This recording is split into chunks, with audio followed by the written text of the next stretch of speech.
Este episódio foi criado usando inteligência artificial. A seguir neste episódio do Follow Him. Eles jogaram fora todas as outras coisas, como papéis e ferramentas, materiais impressos, jogando fora as folhas de assinaturas do livro de mandamentos. Enquanto isso, um grupo separado entrou na casa, no andar de baixo, e revirou a casa, jogando todos os móveis na rua. Então, em um ato final de destruição, uma equipe de demolição humana removeu o telhado do prédio, demoliu as paredes e transformou tudo em um monte de escombros. Olá a todos. Bem-vindos a mais um episódio do Follow Him. Meu nome é Hank Smith, sou o seu apresentador.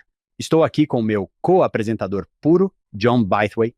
John, a seção 100, versículo 16, diz: "Pois levantarei para mim um povo puro que me servirá em retidão." John, você é um co-apresentador puro porque serve a Deus em retidão. Puro como a neve. Obrigado. Tudo bem, adorei. John, hoje somos abençoados. Temos de volta, após 4 anos, nosso amigo Dr. Derek Sainsbury. Derek, bem-vindo.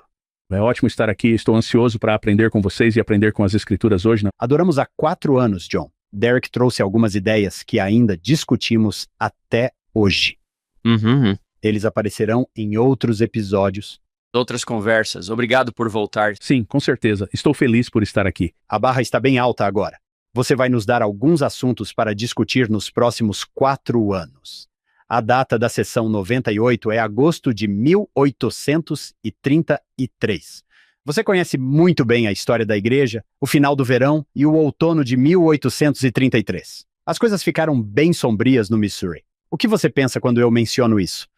Essas são algumas revelações realmente dignas de luta. Essa palavra existe? Revelações dignas de luta. Diga isso 5 vezes rápido. Sim.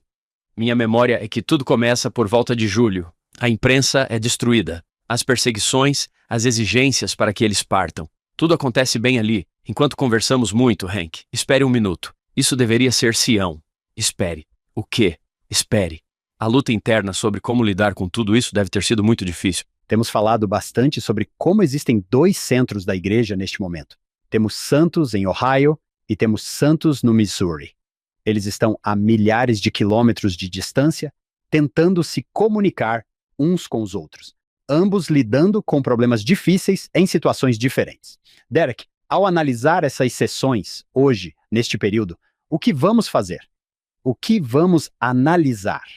Quero examinar a história do que aconteceu, porque essas sessões de doutrina e convênios não fazem muito sentido se você não entender exatamente o que está acontecendo. Há muitos antecedentes e, na verdade, quero examinar isso através das lentes de 3 casais. Vamos examinar Sidney e Elizabeth Gilbert, Philo e Celia Gibble, e John e Julia Murdoch. Veremos eles se encontrarem do outro lado dessas sessões no condado de Clay. Todos eles estarão no mesmo lugar quando chegarmos lá.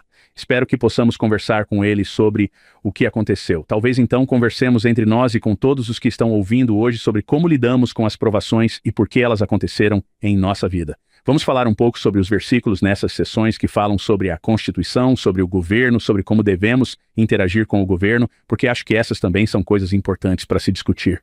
Com certeza. John, como eu disse, Derek esteve conosco há 4 anos.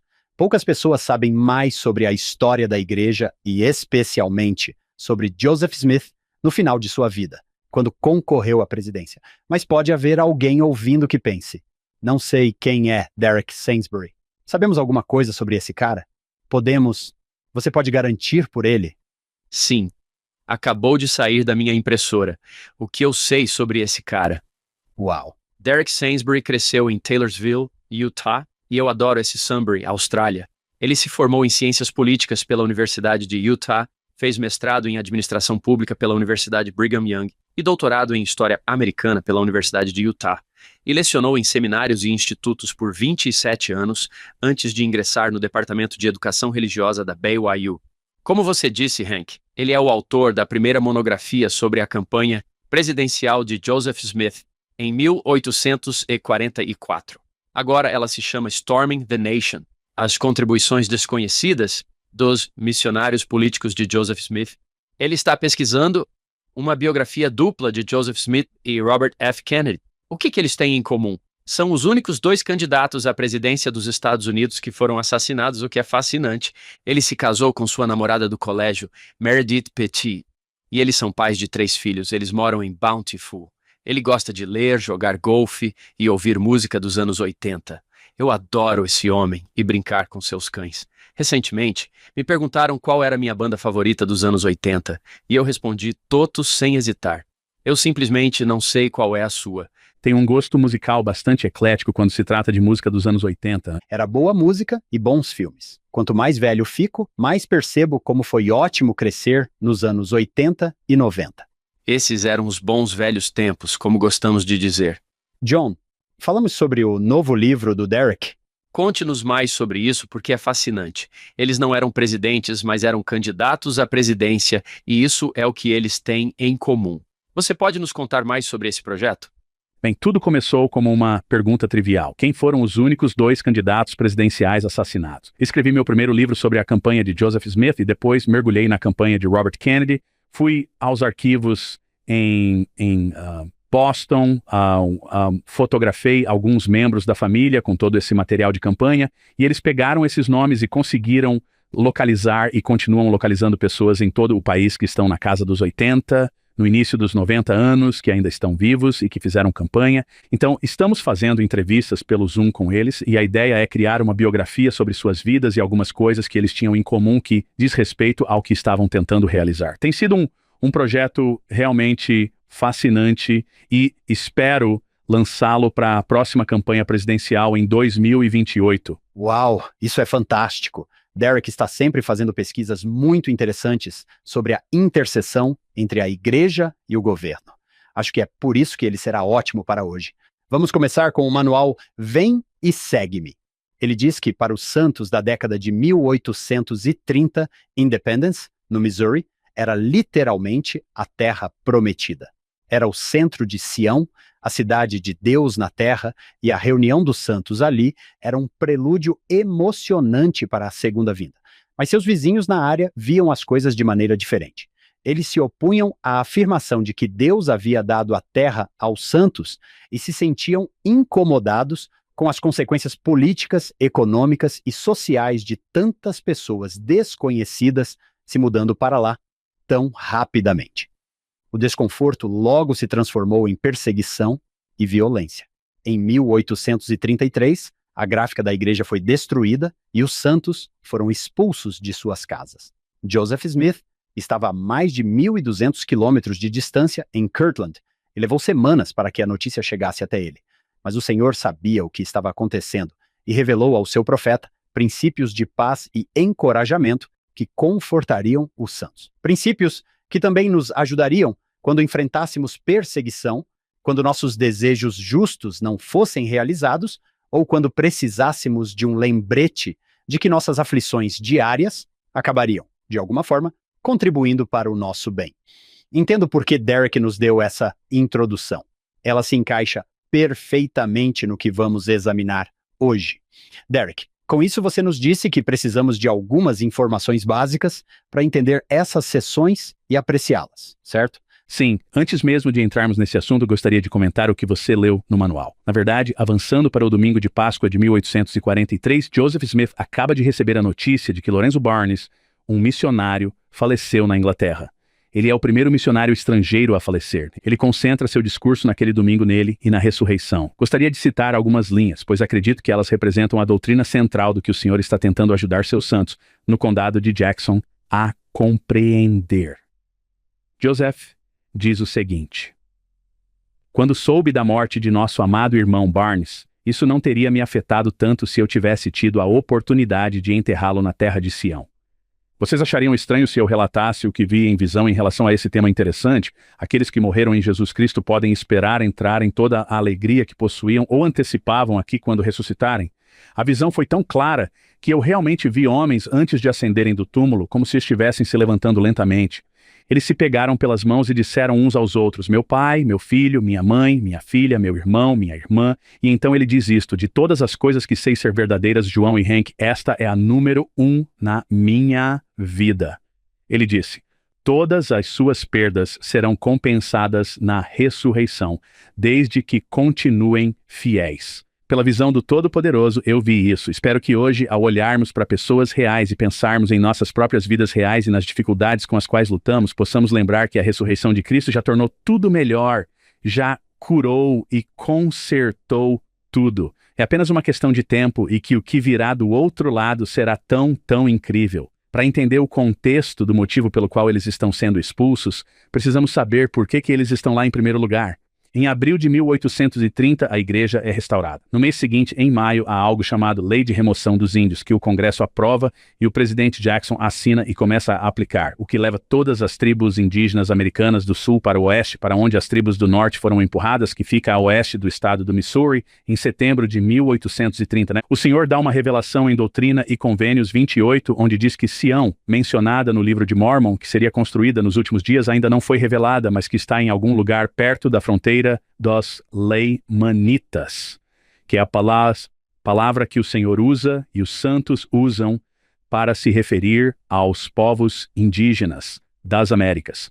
É claro que essa é a primeira missão organizada. Temos 4 missionários que partem em outubro e se dirigem ao condado de Jackson para chegar ao outro lado, que é território indígena, e no caminho eles param em Kirtland, onde tem muito sucesso.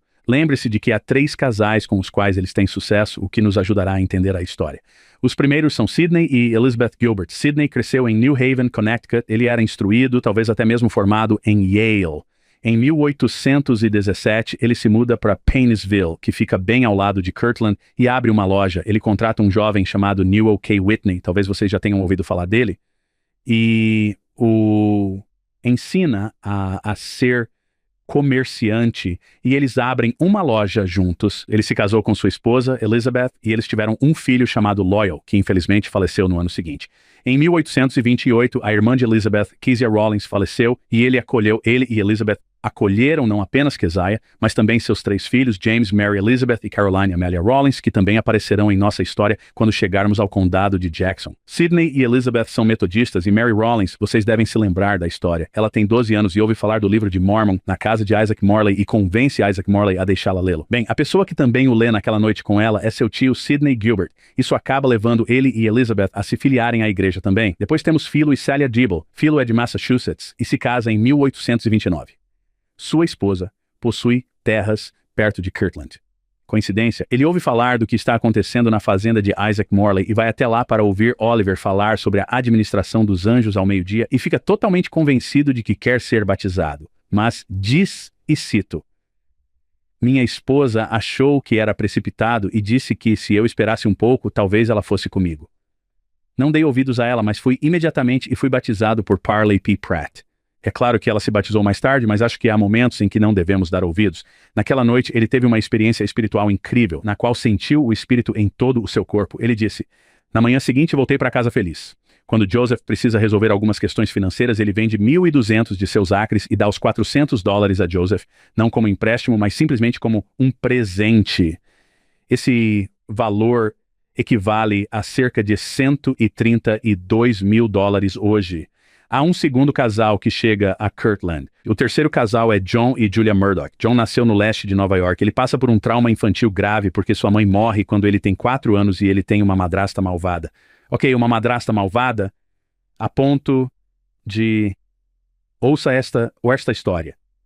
Quando ele tem 17 anos, sofre um acidente com uma foice que o deixa aleijado. Ele quase morre.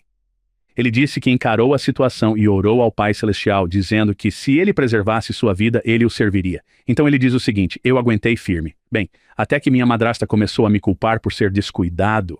Achei que era um mau momento para culpar alguém e não consegui conter as lágrimas. Mas durante 1 ano permaneci na casa do meu pai. Ela frequentemente me culpava porque eu era um gasto e não podia trabalhar. As coisas não funcionam muito bem. Ele disse que ela tornou seu pai e seus filhos bastante infelizes durante os 15 anos em que estiveram casados. E então ele disse isso.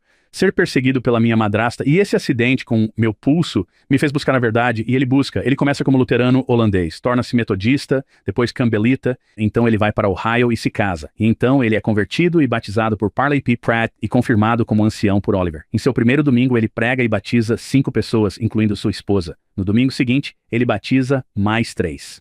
Esse cara é um missionário. Nos 4 meses seguintes, ele batiza 70 pessoas.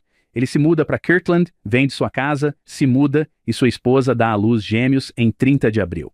A maioria das pessoas conhece a história de que Julia falece no mesmo dia em que Emma Smith dá à luz gêmeos, e os gêmeos também falecem. O que John faz é dar esses gêmeos a Joseph e Emma, que os batizam de Joseph e Julia. Ele não quer se casar novamente. Isso é geralmente o que acontecia. Nessa época você se casava novamente quando sua esposa morria para cuidar dos filhos. Ele é assim, ele diz isso em sua autobiografia. Ele tem tanto medo de sua madrasta que não quer se casar novamente e ter uma madrasta que possa tratar seus filhos da mesma maneira. Então quero que você tenha isso em mente também enquanto analisamos isso, o trauma que ele passou. Ok.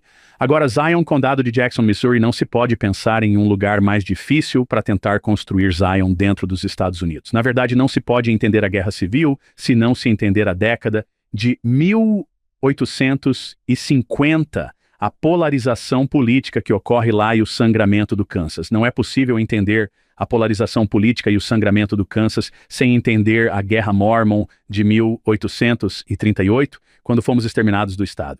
Não é possível entender isso sem voltar 5 anos antes e ver nossa expulsão do condado de Jackson, que é o que nossas sessões tratam hoje. Este é um lugar muito difícil. Missouri é um estado escravista. A independência é importante porque a trilha de Santa Fé é muito lucrativa. É preciso voltar no tempo, Hank e John, e entrar nessa. O primeiro retorno sobre o investimento na trilha de Santa Fé foi de 1.500% ao levar coisas para Santa Fé e trazer de volta ouro, prata e outras coisas. E um economista calculou que o retorno médio sobre o investimento foi de 200% a 300%. É um comércio muito lucrativo. Cidades estão surgindo ao longo do rio Missouri para ficar cada vez mais perto de Santa Fé, e Independence é como que a última cidade, e tem um lugar incrível onde eles podem conseguir motores de barco a vapor. Ela se torna muito importante, mas só foi criada em 1827, apenas 4 anos antes dos santos dos últimos dias chegarem lá. Quando Oliver chega lá, ele diz o seguinte: somos considerados dignos de sofrer vergonha por seu nome, pois quase todo o país é composto por universalistas, ateus, deístas, presbiterianos, metodistas, batistas e outros cristãos professos. Todos os demônios do abismo infernal estão unidos em espumar sua vergonha contra nós. Deus me livre de fazer acusações contra eles, pois a vingança pertence àquele que é capaz de retribuir bem. Somos abençoados por pregar o evangelho, mesmo que a terra e o inferno se oponham ao nosso caminho, pois vivemos no meio de escorpiões. As pessoas que estão lá quando chegamos são basicamente 4 grupos. Há muitas pessoas fugindo da justiça de qualquer lugar dos Estados Unidos e vivendo na fronteira. Há empresários que obviamente querem enriquecer porque é dinheiro fácil. Muitos deles vêm de famílias pobres dos estados dos Apalaches. Eles querem sair da pobreza e se mudaram para lá. E há alguns que estão prolongando a escravidão. Outro missionário que está lá há 2 anos a mais do que os nossos missionários. Ele escreve isto que lhe dará uma ideia do ambiente em que os santos vivem.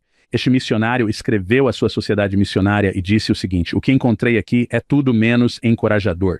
As perspectivas para o nosso trabalho evangelístico parecem menos prováveis aqui do que em qualquer outro lugar que vi nas minhas viagens para o oeste, um lugar tão sem Deus e cheio de tantos palavrões profanos.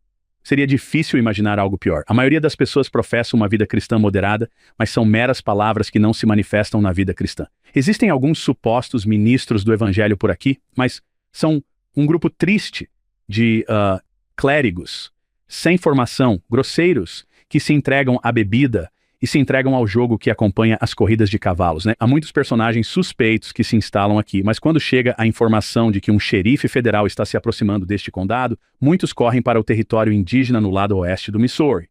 Assim que o xerife volta, rio abaixo, esse elemento está de volta aos bares e outros centros de pecado. Parece haver uma superabundância de mulheres aqui praticando a profissão mais antiga do mundo. Além disso, é comum a prática de gouging, que consiste em tentar arrancar os olhos de alguém e outras formas mais graves de violência. Por fim, o xerife tem pouco apoio da população, exceto para impedir que ladrões invadam lojas comerciais. Ele me confidenciou que os cidadãos não se importam em punir os infratores da lei. Vamos construir Sião, certo? Aqui está um local perfeito. Uau! Se o Senhor está decidido a nos tornar o melhor que podemos ser, Ele nos colocará em situações que nos permitirão provar que não há lugar mais difícil para construir Sião do que este. Nos episódios anteriores, vocês falaram sobre os missionários que vieram em 1831 para encontrar o local central para dedicar o templo. Um deles era John Murdoch. Ele teve que deixar seus filhos aos cuidados de outra pessoa. Ele ficou doente durante quase toda a missão. Na verdade, ele chegou lá depois que eles partiram. Quando finalmente chegou ao condado de Jackson, estava tão doente que ficou inconsciente por 3 meses e disse o seguinte, que eu precisava compartilhar. Ele disse que estava tão fraco que não conseguia afastar as moscas da boca. Simplesmente horrível. Miserável? Ah, sim. Outras pessoas que fizeram essa viagem foram Sidney e Elizabeth Gilbert, também o sobrinho de 15 anos que eles acolheram, James Rawlings. Você deve se lembrar disso porque na sessão 53, o Senhor disse a Sidney Gilbert que ele deveria ir para Sião para ser um agente da igreja, como está escrito aqui. Ser um agente da igreja no lugar que será designado pelo bispo, de acordo com os mandamentos que eu dei. Ele vai para lá. O que faz de Elizabeth, sua esposa, a primeira mulher santa dos últimos dias em Sião, o que também é uma honra, pois ela tem ascendência judaica da Terra Prometida 1.0 à Terra Prometida 2.0. Você deve se lembrar que nessa visita, na sessão 57, eles identificaram o terreno do templo. Sidney Gilbert recebe a instrução de se estabelecer nesse lugar para abrir uma loja para os santos, obter todas as licenças necessárias e se preparar para fazer Sião funcionar economicamente junto com o bispo Partridge. Você deve se lembrar que na sessão 58 o Senhor dá algumas dicas sobre o que está por vir, mas eles não percebem. No momento em que você e eu lemos isso, temos uma visão divina, pois sabemos o que vai acontecer. Eles não percebem as dicas que o Senhor deu. Aquele que é fiel na tribulação terá uma recompensa maior no reino de Deus. Você não pode ver com seus olhos naturais, no tempo presente, o desígnio de seu Deus a respeito das coisas que virão depois e da glória que se seguirá após muita tribulação, pois após muita tribulação vêm as bênçãos. Ele, na sessão 58, também lhes diz que são honrados por estabelecerem o alicerce, que estão lá para serem obedientes, que todas as coisas devem ser feitas para que essa reunião não seja apressada nem precipitada, mas feita conforme aconselhado pelos anciãos das igrejas. E então, a última é a sessão 59, onde o Senhor lhes ordena que guardem todos os mandamentos e vivam a lei da consagração. Martin Harris, que na verdade está na sessão 58, é o primeiro a consagrar. O Senhor diz que qualquer um que vier para cá deve viver a lei da consagração quando a terra for dedicada. Sidney Rigdon diz isso às pessoas que estão lá. Vocês se comprometem a guardar as leis de Deus nesta terra que não guardaram em sua própria terra? E eles responderam sim. Vocês se comprometem a fazer com que outros de seus irmãos que vierem para cá cumpram as leis de Deus? E eles responderam, sim, nos comprometemos. Então ele se levantou e disse, eu agora declaro esta terra consagrada e dedicada ao Senhor para sua posse e sua herança. Então isso deveria ser algo diferente. Sião, construída sobre as leis de Deus, e eles fazem um convênio para fazer isso quase no mesmo dia em que ele faz isso. E do outro lado do país, na Virgínia, há um escravo chamado Nat Turner, que lidera uma rebelião onde ele e alguns outros escravos massacram cerca de 60 homens, mulheres e crianças em suas camas. Eles são capturados, 56 deles são executados, mas outros 100 ou mais são linchados. Se você tivesse qualquer envolvimento com qualquer coisa e fosse um escravo negro na Virgínia, seria linchado, e isso causa pânico no sul até a Guerra Civil, então eles começam a aprovar leis. Negros livres e escravos não podiam ter acesso à educação. Em alguns lugares, missionários não podiam pregar para escravos sem a aprovação do Senhor, e assim por diante. Eles viviam com medo disso, e isso é importante, certo? Porque Missouri era um estado escravista. Sim. O artigo que W.W. Phelps vai escrever que está por vir, eu acho. Sim, com certeza. Enfrentando isso diretamente. Sim, espero que você perceba que estou tentando unir todas essas coisas. O fósforo é o que você está falando, John, que estamos construindo toda essa lenha. O que acontece com esse artigo é o fósforo que transforma tudo em fogo. Adoro o que você está dizendo aqui sobre não ser possível conceber um lugar mais difícil para tentar construir Sião do que aqui. É fascinante saber por que o Senhor age dessa maneira às vezes. Bem, podemos ver isso em nossas vidas também. Às vezes recebemos um chamado ou passamos por uma situação em que pensamos, Senhor, isso é a pior coisa que poderia acontecer comigo, é a coisa mais difícil. E isso parece fazer parte do que falaremos hoje sobre provações. Se você já ouviu falar das ternas misericórdias do Senhor, eu chamo isso de ironias amargas. Sim, é isso mesmo. Essa é a pior coisa que poderia acontecer. Também estava pensando, Derek, enquanto você nos ensinava, que diferença um ano faz para essas pessoas. Essa coisa de ser santo dos últimos dias nem passa pela sua cabeça. E agora você está se mudando para o meio do nada, para a parte oeste do país. Vender todas as suas coisas. Sim. Como isso aconteceu comigo? Certo. Eu estava indo bem. Tudo o que fiz foi me filiar a uma igreja. Sim, toda a minha vida, tudo na minha vida mudou. Isso é o que é interessante. Na palavra Sião aparece 148 vezes no Antigo Testamento. É um tema importante, particularmente sobre os últimos dias com Isaías. Quantas vezes aparece no Novo Testamento? 0.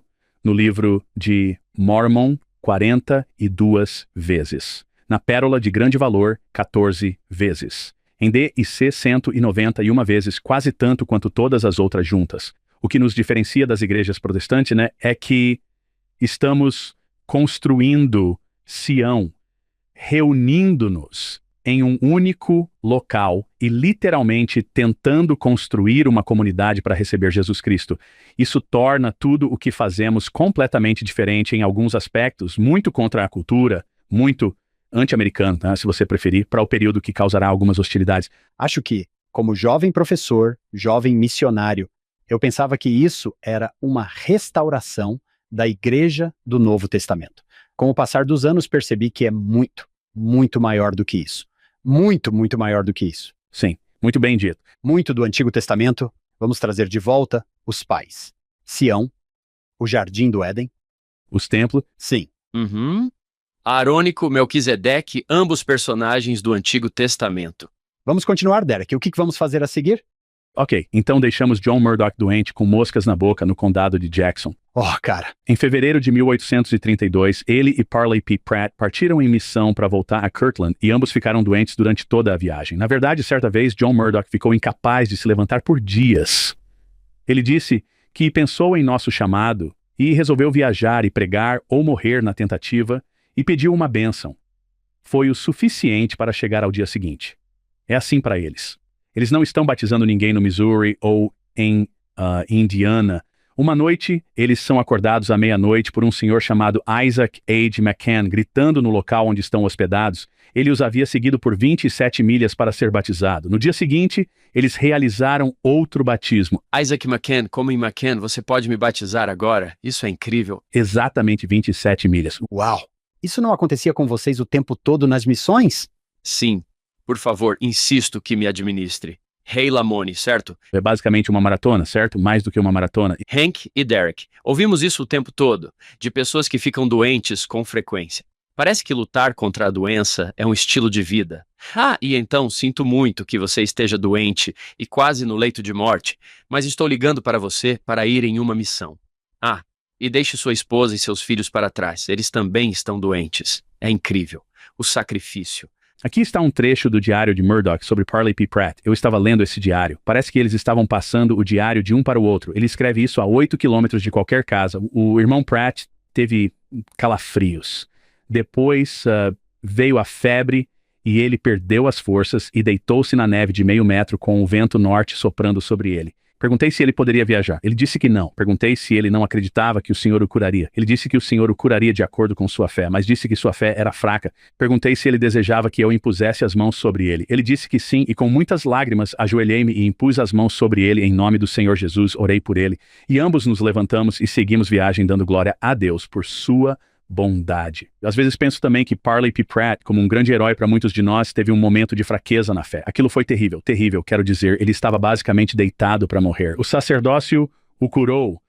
A fé de John Murdoch o curou. Adivinhem o que aconteceu na noite seguinte? Murdoch foi contagiado, então ficou doente. Quero que vocês se lembrem dessa data, 29 de março, ele está realmente doente. Em seu diário, ele diz que está muito doente. Voltaremos a isso em 1 minuto. Ele está a caminho de Kirtland. Bem, vamos voltar ao nosso amigo Philo Dable, que nunca saiu da área de Kirtland. Em 16 de fevereiro de 1832, ele por acaso está observando Joseph Smith e Sidney Rigdon terem uma visão dos 3 graus de glória. É claro que a famosa frase, eu gosto dela nesta versão, a versão mais antiga, após a visão, Joseph parecia forte como um leão, mas Sidney parecia fraco como água. Joseph, percebendo sua condição, sorriu e disse: o irmão Sidney não está tão acostumado a isso quanto eu. Uma das consequências dessa visão, como já discutimos, é que em 24 de março, Joseph e Sidney são cobertos de piche e penas, o que é uma experiência terrível. Ambos pensam que vão morrer. O pequeno Joseph é exposto, lembra-se. E em 29 de março, quando seu pai está voltando e gravemente doente, não morto, mas gravemente doente, seu filho morre. Ele nem mesmo sabe disso. Como você disse, John, nós subestimamos como isso era apenas parte da vida deles e como a doença e a morte eram difíceis. Depois de serem cobertos com piche e penas, Sidney e Joseph vão para o Missouri.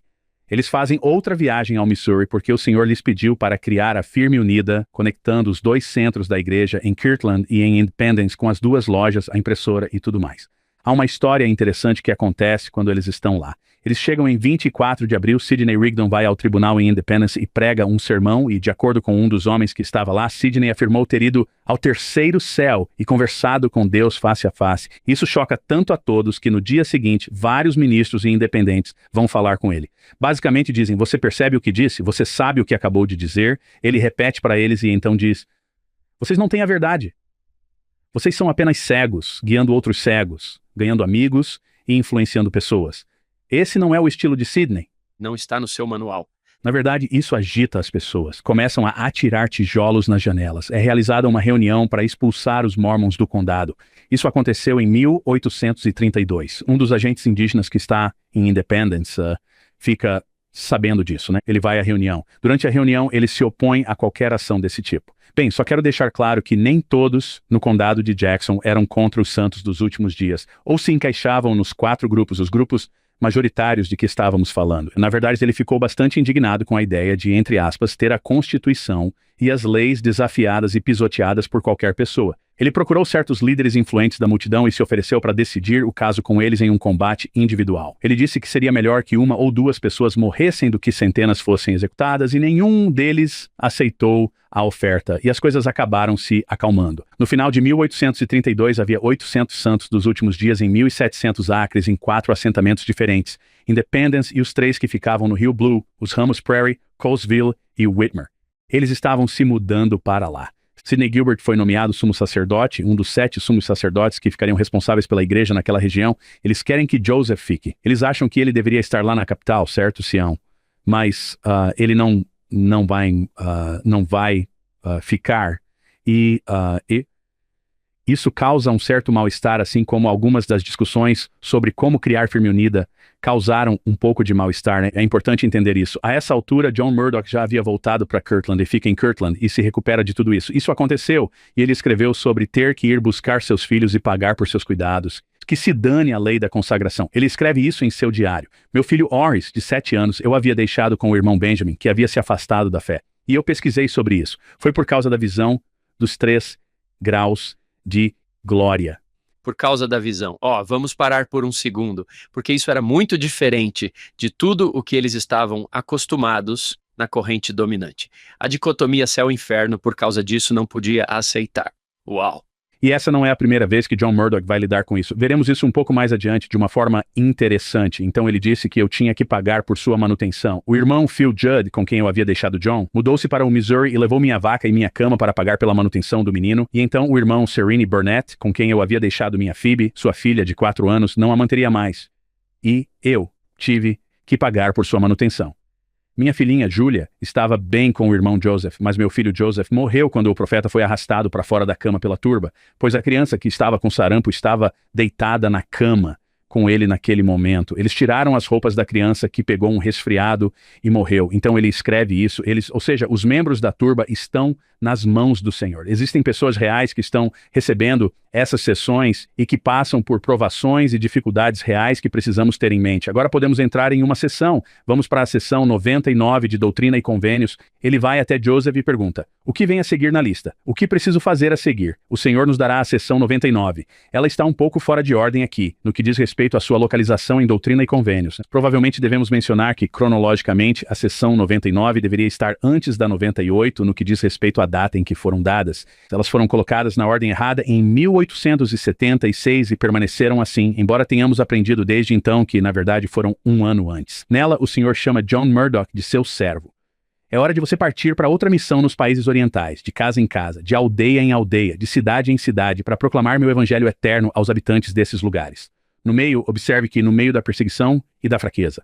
Em outras palavras, esta será uma missão divertida para você. Uau, cara, ele é um missionário e tanto. Eu me pergunto quantas pessoas na igreja hoje estão lá por causa de John Murdoch.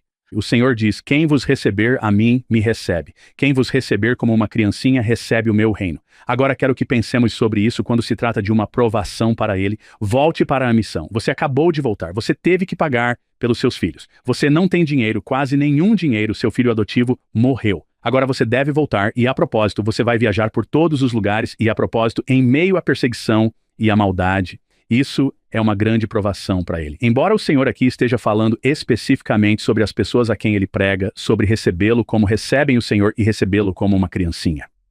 Eu estava pensando, ao ler desta vez, isso não é verdade também sobre nossas provações? Quando pensamos em decidir receber uma provação como uma criancinha, penso no rei Benjamim estando disposto a se submeter a seu pai e a todas as coisas que lhe são infligidas. Há uma atitude que notei nos melhores de nós em que eles são capazes de receber provações como uma criança em vez de lutar contra elas. Vejo isso em John Murdoch. O que vocês acham disso? Isso me lembra Jó, que tem aquela atitude de o Senhor dá, o Senhor tira, abençoado seja o nome do Senhor, esse tipo de coisa. O livro de Jó não é todo assim, mas essa ideia parece aceitar as coisas como uma criança. Ele diz: ainda que ele me mate, continuarei a confiar nele. Em que versículo de Alma está escrito que muitos se endureceram por causa da duração da guerra, mas muitos se abrandaram? Alma 62, logo no início, é o capítulo sobre as consequências da guerra. Sim, parece que as provações são um acelerador de uma forma ou de outra, dependendo de como as recebemos. Sim, não gosto dessa doutrina. Não, bem, você não precisa gostar dela, é apenas verdade, sim. É isso mesmo. No versículo 6, porém, o Senhor diz que não é conveniente. Em outras palavras, não faça isso até que seus filhos estejam providenciados. A experiência deles não foi tão boa tanto para você quanto para eles. Eu adoro isso e enviei gentilmente ao bispo de Sião, certo? A Edward Partridge. Acho isso lindo. Ele realmente encontra alguém, Caleb Baldwin, que é um grande homem que está indo para Sião. Ele lhe paga $30, o que em valor salarial é muito mais do que isso em nossos tempos modernos, para que ele os leve, mas também para que eles sejam adotados e para dar dinheiro às pessoas que vão cuidar das crianças. Adivinhem para onde a pequena Phoebe vai? Ela é adotada por ninguém menos que Sidney e Elizabeth Gilbert. Ela se junta àquela família. Não é legal? A história se encaixa muito bem. Daria um bom filme. Ele parte em sua missão em 27 de setembro de 1832. Ele retorna em 22 de dezembro. Ele vai apenas para o leste de Ohio. Muitas vezes olhamos para isso e dizemos: essa foi a missão dele. Essa não é a missão dele. Ele volta para passar algum tempo com Joseph Smith e com Julia durante as férias. Então, ele volta em janeiro e depois volta para frequentar a escola dos profetas e depois disso ele vai sair novamente. Ele vê essa missão como contínua, mas que pode fazer pausas para outras coisas. É assim que ele interpreta, o que é ótimo. Nesse mesmo período, no outono de 1832, é quando Philo e Celia Dibble decidem ir para Sião. Eles enviam $50 ou cerca de $17 mil hoje para comprar suas terras e outros $50 ou $17 mil para Parley P. Pratt para qualquer necessidade que ele tenha. Então, antes de partir, Gilbert vai para Nova York. Você se lembra que eles se encontraram e ele disse: cara, eu precisaria de mais dinheiro para comprar suprimentos. Philo lhe dá $300 ou cerca de $100 mil em valor de compra hoje. Simplesmente lhe dá, sem promissória ou qualquer coisa do tipo. Eles seguem para Independence, chegam lá no dia 10 de novembro e se mudam para o assentamento Whitmer. Construem uma casa, 20 acres de terra e um jardim e consagram ao bispo Partridge para encerrar 1832. Sidney Gilbert, lembrem-se, ele tinha ido buscar todos aqueles suprimentos. Ele adotou a pequena Phoebe para cuidar dela. Agora ele compra um terreno bem ao lado do tribunal e vocês dois já estiveram lá, tenho certeza, muitas vezes. A loja Whitney e Gilbert e constrói uma casa nos fundos. Ele escreve uma carta em 10 de dezembro para Joseph e os outros líderes em Kirtland que realmente irrita um pouco os líderes. Há algumas insinuações. Não temos a carta. Seria bom ter a carta, mas com base no que Hiram e Orson Hyde respondem, parece que havia algumas insinuações veladas de que os líderes estavam errados sobre como lidar com as operações econômicas da firma unida, mas também sobre quais dos pobres mereciam assistência porque as pessoas estavam simplesmente aparecendo sem ter uma recomendação para vir para Sião. Não é algo que deva ser feito às pressas, mas se você for batizado em Indiana e for pobre e conhecer a lei da consagração, o condado de Jackson parece ser uma boa aposta porque você receberá algumas terras e terá um bom começo. Não estou dizendo que essa é a motivação de todos, mas há muitos que aparecem porque podem receber algumas terras. Sidney Gilbert não concorda com isso, ao que parece. Mas eles não estão sendo enviados, eles estão apenas escolhendo ir. Exatamente, eles estão apenas aparecendo. Sim. Derek, você mencionou uma recomendação. Eles deveriam ser, não é como uma recomendação para o templo, mas você não foi simplesmente para o Missouri. Você deveria ser escolhido, informado ou chamado para ir lá e receber uma recomendação. É isso mesmo? Sim, você recebeu uma recomendação do bispo Whitney ou do presidente da igreja ou de alguém da primeira presidência para levar a Edward Partridge. Você deveria enviar dinheiro antecipadamente como contribuição antes de chegar lá para consagrar tudo, para que houvesse terras prontas para você. O bispo Partridge está respondendo aos líderes da igreja e dizendo: parem de enviar essas pessoas, elas estão sobrecarregando o sistema. Os líderes da igreja em Kirtland dizem: não estamos enviando ninguém, elas simplesmente estão aparecendo. É difícil se comunicar quando suas cartas levam semanas para chegar e voltar. Não é como falar ao telefone. Isso está sobrecarregando o sistema. E parece que o bispo Partridge está realmente preocupado com isso e um pouco incomodado, mas o mesmo acontece com o irmão Gilbert, que é seu parceiro em tudo isso, porque é ele quem administra a loja e também ajuda na compra de terras. Isso seria muito frustrante. Sim, porque o que você vai fazer com eles? Você não pode recusá-los. É verdade, você não pode dizer esqueça. Desculpe, volte para Indiana. Mas ao mesmo tempo, você não foi chamado aqui. Sim. E você não pode simplesmente pegar o telefone, ligar para Joseph e perguntar o que fazer. Você não pode fazer isso. Certo, eles estão trocando cartas e não sei quanto a vocês, mas vocês já trocaram mensagens de texto com alguém e houve um mal-entendido porque não havia tom de voz? É preciso adicionar emojis para dar um tom de voz. Sim, eu examinei todas essas cartas, não vi nenhum emoji. É fácil perceber porque vocês podem facilmente se entender mal quando estão trocando correspondência e parece ser isso que está acontecendo entre os dois grupos de líderes da igreja.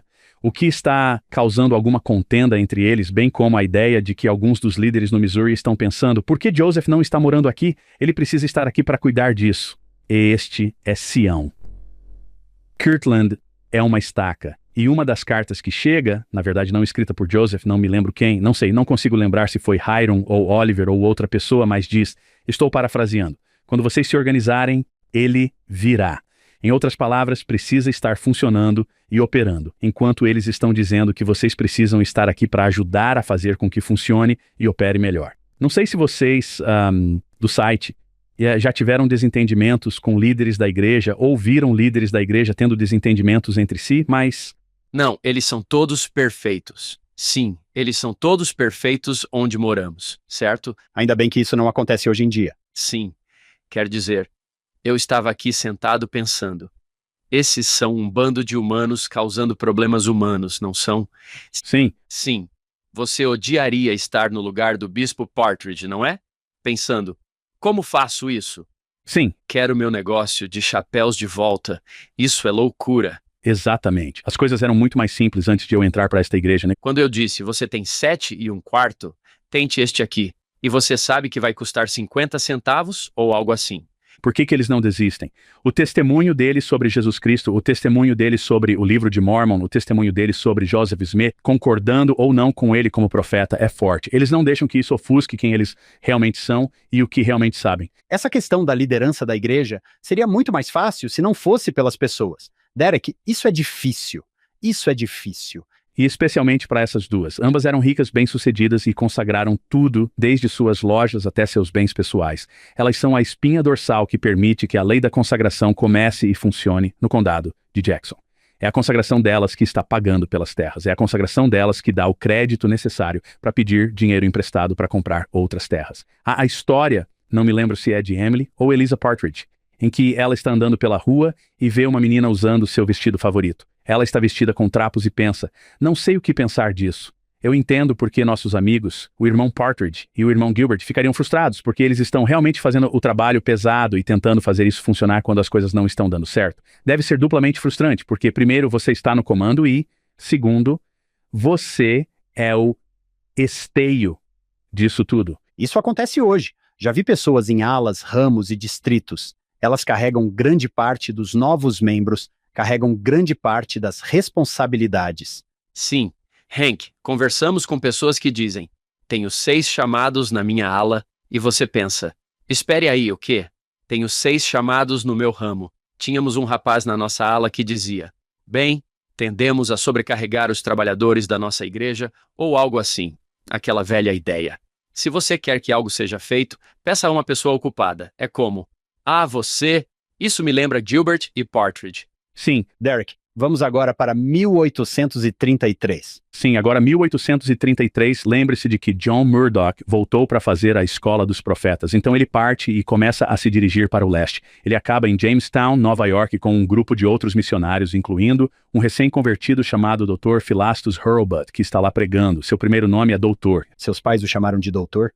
Sim, tenha isso em mente nesta mesma época. A seção 90 que já abordamos fala sobre a citação. Não estou satisfeito com muitas coisas. Não estou satisfeito com meu servo William E. McClellan, nem com meu servo Sidney Gilbert e o bispo, também, e outros têm muitas coisas de que se arrepender, mas em verdade vos digo que eu, o Senhor, contenderei com Sião e implorarei aos seus fortes e a castigarei até que ela vença e esteja limpa diante de mim.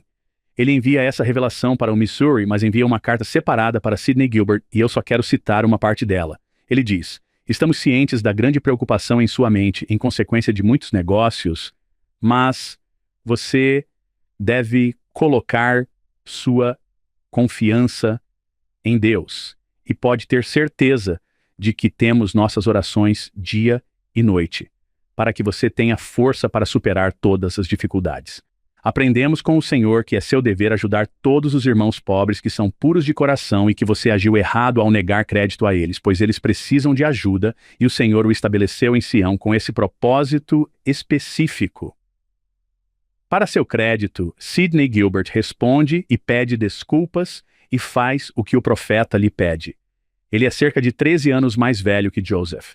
Um empresário muito bem-sucedido, o que Joseph não é. Isso mostra sua humildade. Em 7 de maio, John Murdoch está em Dansville, Nova York. Eis o que ele escreve em seu diário: preguei à noite. Os homens se comportaram decentemente, embora fosse o grupo de jovens mulheres mais ímpias que já vi ou para quem já preguei, né? Repreendi-as severamente, mas o diabo estava tão presente nelas que encerrei a reunião mais cedo do que teria feito em outras circunstâncias. Apenas um homem disse algo para mim. Ele tentou desculpar o diabo, mas eu disse a ele que achava que elas tinham idade suficiente para saber boas maneiras, referindo-me às meninas. Ouvi que na manhã seguinte as meninas tentaram se desculpar antes mesmo de eu sair da cama. Ouvi um homem me dizer que eu tinha feito bem, que tinha sido justo com elas. Eu realmente gostaria de estar lá para ver o que essas jovens estavam fazendo. O que isso significa? Sim. Sim. Sim, o que isso significa, né? Atividade das moças que deu errado. Certo. De quem era essa revista mesmo? É o diário de John Murdoch, datado de 7 de maio de 1833. Agora vamos para outra experiência dele em 23 de maio, que é mais importante para a nossa história. Ele finalmente chega à sua cidade natal, Cartwright, Nova York, onde teve todo aquele trauma do passado com sua madrasta. A propósito, eu não mencionei antes, mas ele fugiu algumas vezes. Seu pai foi buscá-lo e o trouxe de volta. Bem, imagine ele voltando a esse lugar agora com o evangelho eterno e querendo pregar. Poucas pessoas estão ouvindo.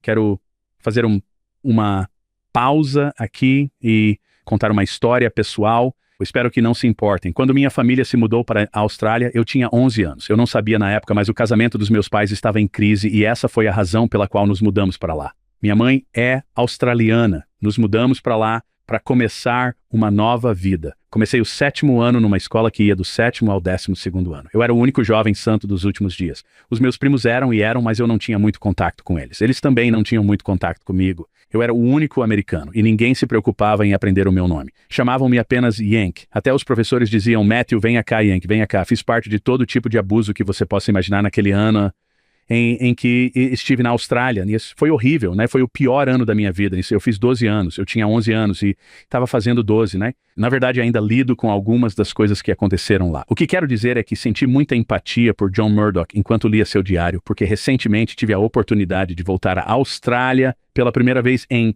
40 anos. Desde que parti para levar meus filhos de volta, na verdade tenho dupla cidadania. Voltei para Sunbury, acordei cedo por volta das 5 da manhã. Fui até aquela escola e caminhei ao redor dela. Fiquei muito grato por a escola não estar em funcionamento naquele dia. Era o feriado do dia do trabalho. Caminhei ao redor dela e orei muito, expulsando muitos demônios de dentro de mim.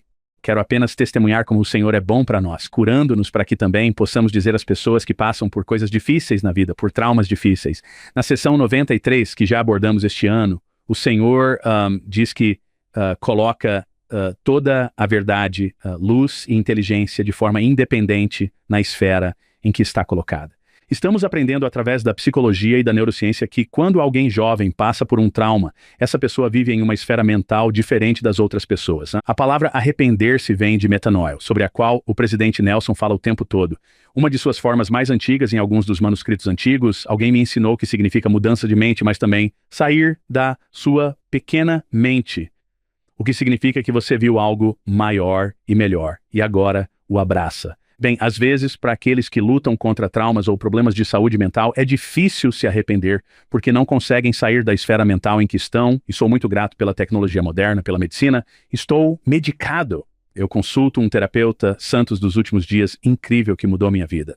Aos 50 anos, eu tinha 51 quando finalmente consegui fazer isso e consegui sair de algumas coisas que aconteceram lá. E mais tarde, na minha adolescência, e estou pensando em John Murdoch voltando a esse lugar de tanta dor e levando o evangelho e inicialmente ninguém está ouvindo. Mais tarde isso fica um pouco fora da linha cronológica da história, mas como estamos falando sobre isso, vou mencionar. Ele finalmente, em 1836, então essa missão continua até 1836. Ele faz uma pausa para o acampamento de Sião, mas depois volta, então essa missão que começou em 1832, que vimos na sessão 99, ele segue em frente até 1836. Em 1836, ele finalmente decide se casar novamente e se casa com alguém que havia convertido alguns anos antes em sua cidade natal. Menciono isso porque depois que nos mudamos da Austrália, meus pais se divorciaram e eu morei em 18 casas diferentes antes dos 18 anos, em 2 continentes diferentes. Passei por todos os tipos de abuso que você pode imaginar de uma forma ou de outra. No último ano do ensino médio fiz um seminário, não porque fosse um grande crente, mas porque queria sair da aula. Meus amigos estavam no seminário e lembro-me do inverno do meu último ano, eles fizeram uma atividade em que apresentavam o plano de salvação, onde você participava de todos esses jogos e coisas assim, e então eles diziam que todos morriam, e então eles julgavam você e mandavam você para salas diferentes, sala celestial, sala terrestre, sala telestial, e todos recebiam recompensas diferentes. Eu fui o único entre 200 pessoas naquela hora que foi enviado para as trevas exteriores, que era um armário onde eles abriram a porta e uma onda de calor saiu porque havia 2 aquecedores industriais lá dentro. E um dos professores do seminário, vestindo uma fantasia de demônio com a rádio KBIR Rock 101 tocando alto, o que foi a parte boa, né? O Caber me empurrou para dentro desse armário com talvez 1,5 metros de profundidade e 1 metro de largura e passei 15 minutos trancado com esse professor do seminário bebendo Diet Coke e rindo de mim como sou o único que foi enviado para escondor escuridão exterior. E agora eu já estava em uma situação muito ruim na minha vida, provavelmente a pior que já tive. Isso me confirmou que sim, você realmente não vale tanto assim, você realmente não é tão bom assim.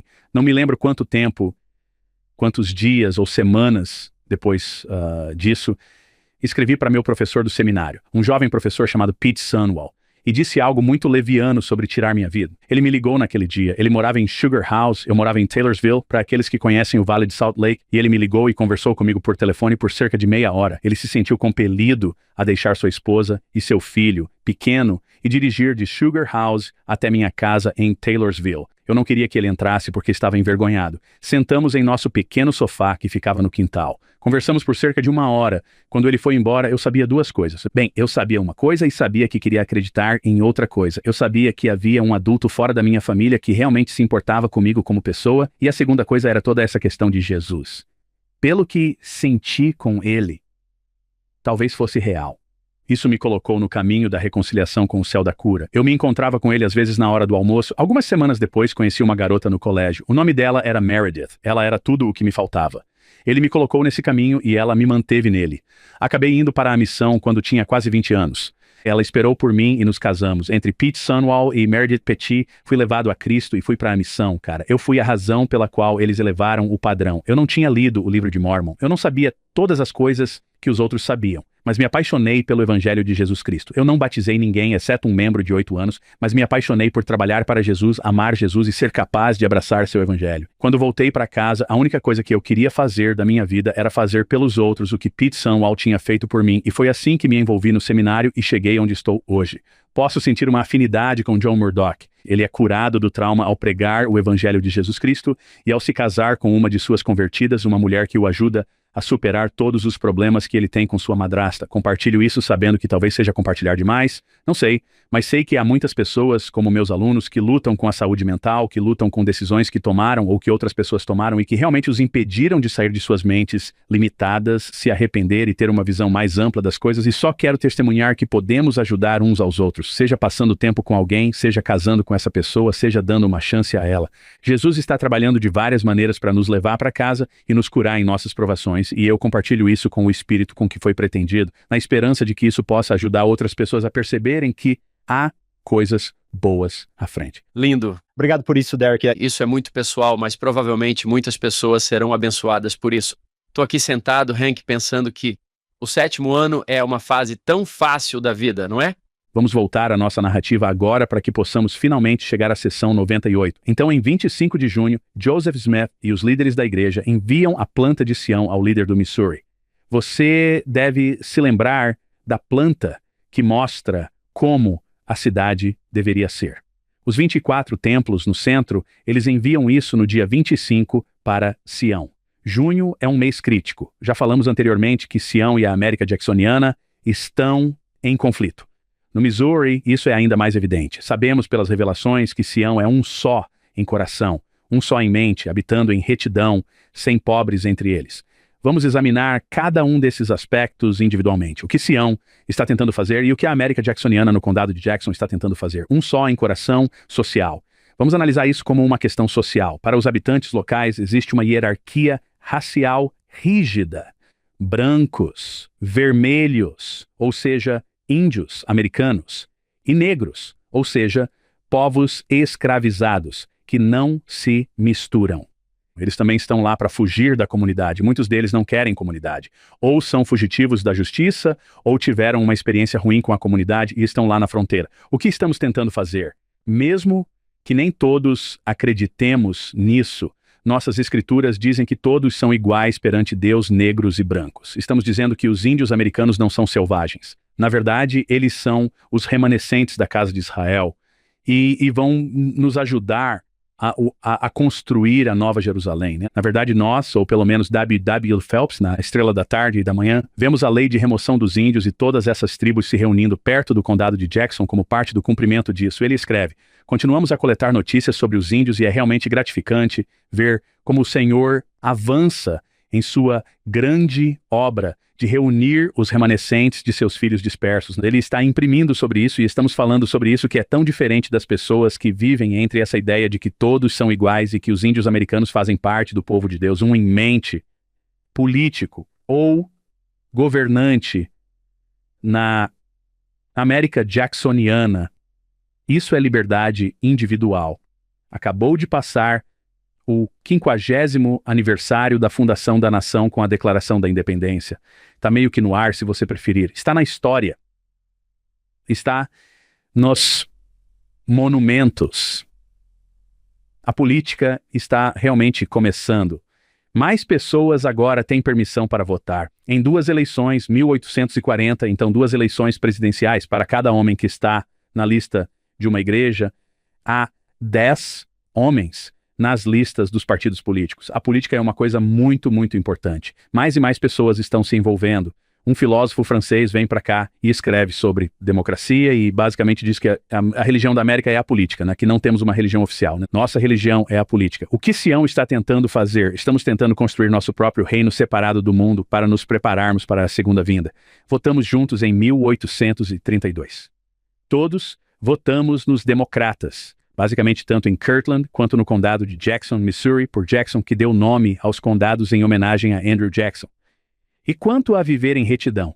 Bem, religiosamente já falamos sobre como somos tão diferentes. Eles só acreditam que a verdade está na Bíblia. Eles são menos religiosos na fronteira. É pregar no domingo e depois viver sua vida, né? Estamos falando de novas escrituras, profetas, visões, sacerdócio e autoridade, e que lhe dizem tudo o que você precisa fazer economicamente. É tão diferente. Então, finalmente, economicamente, não há pobres entre eles. Esta é a época da revolução do mercado, rios e canais, e agora as ferrovias estão criando mercados cada vez maiores, e as pessoas estão passando da agricultura de subsistência para as culturas comerciais, do artesanato para a manufatura. Há uma chance de ganhar dinheiro. É sobre isso que falamos anteriormente. Muitas pessoas estão em Independence para fazer isso. É uma espécie de capital do oeste para ganhar dinheiro. O que estamos fazendo em Sião?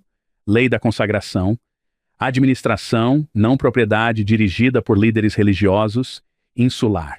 Estamos negociando entre nós. Não estamos comprando coisas de seus produtos. Temos nossa própria loja, é o armazém. Não estamos realmente usando dinheiro. Estamos negociando, então não estamos contribuindo para a economia local.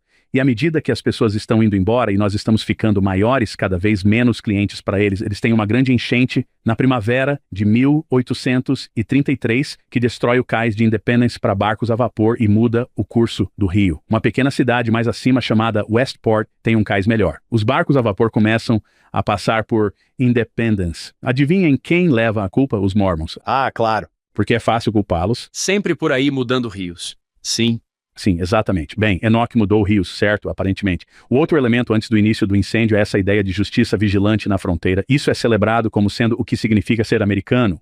Se há algo injusto, se a democracia se move muito devagar, você toma as rédeas da situação e alguns de nós são muito imprudentes e dizem, sim, esta terra é nossa e dos índios americanos e nós vamos tomá-la. É melhor vender ou ir embora. Alguns de nós, não todos, mas alguns de nós estão dizendo essas coisas, então é apenas uma questão de tempo até que haja uma faísca. Aí vem a faísca. Há um pregador local chamado Benton Pixley. Ele realmente não gosta de nós. Newell Knight escreveu que seu discurso era do tipo mais amargo e ele parecia ter influência entre as pessoas para levá-las consigo em seu plano infernal.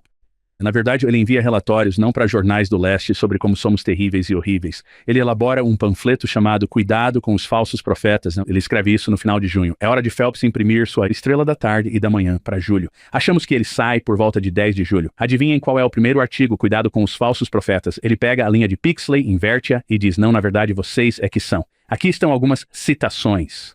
Não pode haver mais do que uma igreja de Cristo, pois há um só Senhor, uma só fé e um só batismo, e então ele afirma que todos os outros ministros, incluindo Pixley, estão apenas fazendo o seu trabalho para serem sustentados por altos salários, esforçando-se astutamente para manter os sistemas criados pelos homens. Como rejeitaram o dom do Espírito Santo, são lobos em pele de cordeiro, cheios de orgulho, cheios de contenda, aficionados pela vaidade, não ajudam em nada. O outro artigo que ele escreve é Pessoas de Cor Livres. Nele ele basicamente cita a lei do Missouri, não há nada realmente controverso na primeira parte, ele cita a lei porque sabe que alguns negros livres do norte se juntaram à igreja e se eles viessem para o Missouri, que é um estado escravista, para se reunir em Sião, isso seria complicado. Ele está divulgando as leis sobre se você é um negro livre que decide vir para o condado de Jackson. Aqui estão as leis que você deve obedecer para chegar aqui. E aqui estão os documentos necessários. E no final do artigo ele escreve o seguinte: os escravos são bens imóveis neste e em outros estados e a sabedoria ditaria grande cuidado entre os ramos da Igreja de Cristo sobre esse assunto,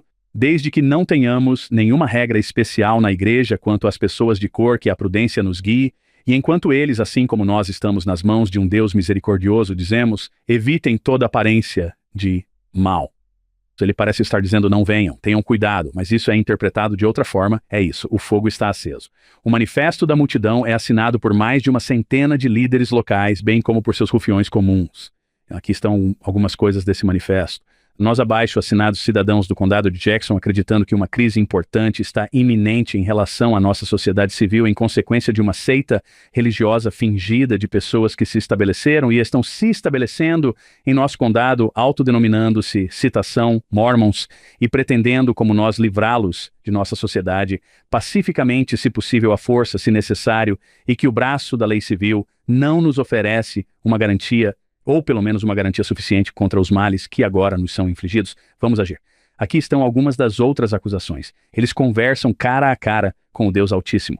Lembre-se da pregação de Sidney Rigdon 2 anos antes. Temos todos os motivos para temer que, com poucas exceções, eles sejam a escória da sociedade, preguiçosos, ociosos e perversos.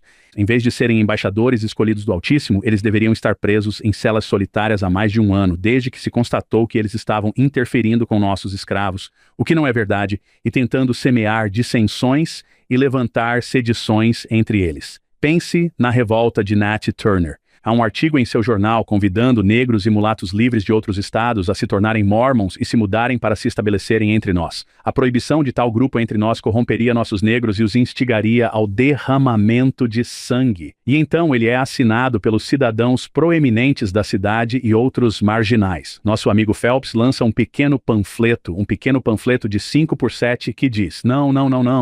Não era isso que queríamos dizer. É muito pouco, muito tarde. Uma reunião está marcada para o dia 20 de julho para qualquer pessoa do condado que queira participar, já que essa petição está circulando. Então eles aparecem, David Pettigrew, achei isso interessante. Alguns deles atravessam o rio vindos de outros lugares e ele disse que eles tinham um olhar solene e determinado. Vi várias mulheres na companhia deles que pareciam estar mais interessadas na multidão do que em seus maridos. Achei isso interessante. Nunca tinha lido isso antes. O primeiro item da agenda era criar um comitê e redigir um documento formal que eles entregariam aos líderes da igreja. Todos bebem uísque enquanto fazem isso. Eles falam dos Mormons como sendo ignorantes, supersticiosos, um pouco acima da condição dos negros em relação à propriedade ou educação. O que é engraçado, já que temos a única escola no condado de Jackson tão pobres que são incapazes de comprar 15 acres de terra e 100 meios para comprar pão ou carne. E então, eles atingem essas 5 condições. Então, primeiro, nenhum Mormon terá permissão para se estabelecer no condado. Segundo, aqueles que se comprometerem a sair do condado não serão molestados e terão tempo suficiente para vender suas propriedades. Terceiro, a estrela da noite e da manhã e o armazém da igreja devem cessar suas operações.